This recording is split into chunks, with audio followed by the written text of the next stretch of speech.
ஆலயம் செல்வம் நம் அன்பர்களுக்கு வணக்கம். நாம் இப்போ பார்த்துட்ருக்கிறது சென்னையில் உள்ள திருச்செந்தூர் சுப்பிரமணிய சுவாமி திருக்கோயில். இந்த கோயில் எங்கே இருக்குன்னா கேகே நகரில் தாங்க இருக்குது. எம்ஜிஆர் நகர் மார்க்கெட்டுக்கு அடுத்து அஜந்தான்னு ஒரு ஸ்டாப்பிங் வருது இல்லையா, ஒரு பஸ் ஸ்டாப் இருக்குது. அந்த பஸ் ஸ்டாப்புக்கு ரொம்ப ரொம்ப பக்கத்துலேயே இருக்குது இந்த கோயில்.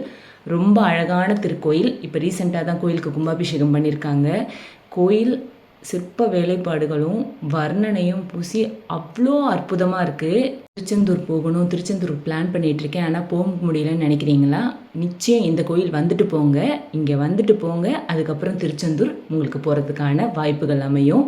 ரொம்ப ரொம்ப அற்புதமாக இருக்குது. இந்த முருகனை பார்த்துக்கிட்டே இருக்கலாம். திருச்செந்தூர் முருகனை சென்னையில் பார்க்குறதுக்கு எனக்கு ரொம்ப ஆச்சரியமாக இருந்தது. கோயில் ரொம்ப அற்புதமாக இருக்குது. இந்த கோயிலை தேடி கண்டுபிடிக்கிறது கஷ்டமே இல்லைங்க, ரொம்ப ஈஸியாக தான் இருக்குது. கோயில் நான் கும்பாபிஷேகம் ஆகிறதுக்கு முன்னாடி ஒரு வாட்டி போயிருந்தேன். கோயிலில் நிறைய சாமான்கள்லாம் அடைச்சி வச்சு அப்படி இருந்துச்சு. கோயில் இப்போ கும்பாபிஷேகம் பண்ணதுக்கப்புறம் ரொம்ப ஸ்பேஷியஸாக அழகாக நேர்த்தியாக, சின்ன கோயிலாக இருந்தாலும் எப்படி போகணுன்ற வழி கரெக்டாக வச்சுருக்காங்க. அந்தந்த சந்நிதிகள் அப்படி தான் இருக்குது. கோயிலில் கிருத்திகை, பௌர்ணமி, அமாவாசை, சங்கடக சதுர்த்தி எல்லாமே டேட்ஸ் போட்டிருக்காங்க. இங்கே திருச்செந்தூர் முருகனை பார்க்கும்போது பாருங்களேன், எவ்வளோ அற்புதமாக இருக்கார். அப்படியே கண்ணை பறிக்கிறாரு. எனக்கு பார்க்க அந்த அந்த சந்நிதியை விட்டு என்னால் அகலவே முடியல. அவ்வளோ அற்புதமாக இருக்குது. நீங்களும் திருச்செந்தூர் முருகனை வேண்டிக்கோங்க. முருகனுக்கு அரோகரா சொல்லுங்கள். ஓம் முருகா. உற்சவர் சிலைக்கு கண்டினியூவாக பூஜை பண்ணிக்கிட்டே இருக்காங்க. இங்கே திருச்செந்தூர் முருகன்கிட்ட புதுசாக வண்டி வாங்கினாலோ இல்லை கல்யாணம் நடக்க போதுனாலோ ஒரு நல்ல காரியத்துக்கோ எல்லாம் உத்தரவு வாங்கிட்டு போகிறாங்க. இங்கே கோயிலில் பிரசாதம் கொடுத்த வண்ணமாகவே இருக்காங்க. இங்கே உற்சவர் சிலைகளுக்குன்னு ஒரு சந்நிதி வச்சுருக்காங்க. அதுக்குள்ளே முருகன் சிலைகள் அவ்வளோ அழகாக இருக்குது. நீங்கள் போனீங்கன்னா நிச்சயம் அந்த சந்நிதியை பார்த்துட்டு வாங்க.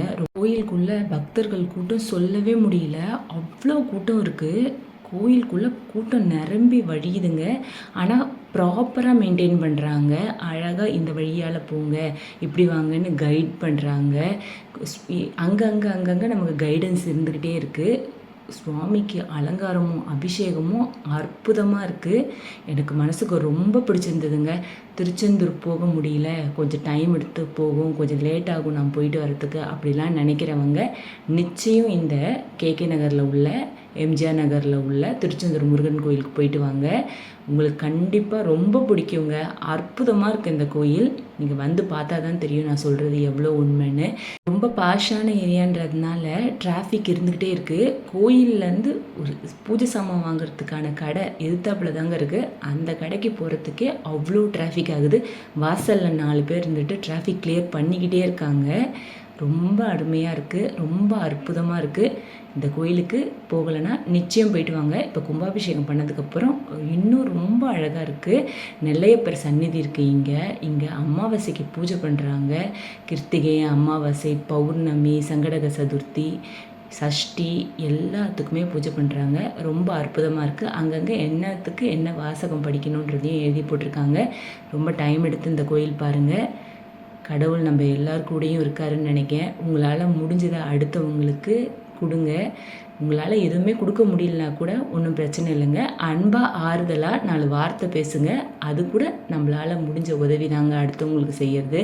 இங்கே எல்லாமே இருக்கிறவங்கன்னு யாருமே கிடையாது. ஏதோ ஒன்றுத்துக்காக எல்லோரும் இயங்கிக்கிட்டு தான் இருக்காங்க. கடவுள்கிட்ட போய் வேண்டும்போது முழு நம்பிக்கையோட முழு பக்தியோடு வேண்டுங்க. நம்மக்கிட்ட கடவுள் வேறு எதையும் எதிர்பார்க்கறது கிடையாது. ஏன்னா கடவுளுக்கு நம்ம செய்கிறதுன்றது ஒன்றுமே கிடையாது. கடவுள் தான் நம்மளுக்கு செய்வார். அதனால் முடிஞ்ச அளவுக்கு கடவுள்கிட்ட முழு பக்தியோட முழு நம்பிக்கையோட ஒரு விஷயத்துக்காக போய் வேண்டிக்கிறீங்கன்னா 100% அது நடக்கும்னு நம்பி போய் வேண்டுங்க. அப்போ நிச்சயம் அது நடக்குங்க. நம்பிக்கை மட்டும் இருந்துச்சுன்னா சாதிக்க முடியாத விஷயன்றது எதுவுமே கிடையாது. இன்றைய நாள் மோசமாக இருக்கலாம், நாளைய நாள் இதைவிடவும் மோசமாக இருக்கலாம், நாளை மறுநாள் நிச்சயம் பிரகாசிக்கும். இந்த நம்பிக்கையோடு செயல்படுங்க. எல்லாம் வல்ல இறைவன் நம்ம எல்லோர் கூடயும் இருந்து நாம் செய்யும் அனைத்து காரியங்களும் நமக்கு துணை புரிவாருங்க. கடவுள் தாங்க நமக்கு கதி. கடவுளை விட்டால் நமக்கு யாருங்க இருக்கா? நிச்சயம் நல்லதே நடக்கும். நன்றி, வணக்கம். ஓம் முருகா.